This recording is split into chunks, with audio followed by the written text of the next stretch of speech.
সিঙ্গারার বাজি হচ্ছে 16টা। বাজি বলে কথা।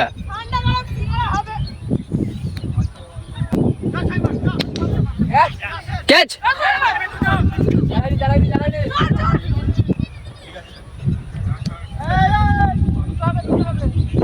নিউ বলার যাচ্ছে আমাদের 16টা সিঙ্গারা দেওয়ার প্লেয়ার। যে জিতবে সেই 16টা সিঙ্গারা।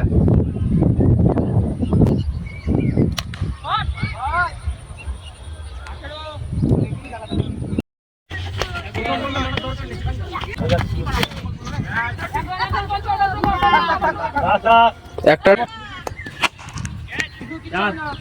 এইটা নো হতো, আমরা হেরে গেছি, তাই জন্য আবার 4 ওভার একটা হচ্ছে। এই ম্যাচটা আমরা পুরো জিতবো। 3 ওভারে 11 রান মোট হয়েছে। আর নেমেছে এখন বিরাট কোহলির ভক্ত অতনু। এইটা জিতবই, আমাদের সিঙ্গারাটা তাহলে ফেরত হয়ে যাবে।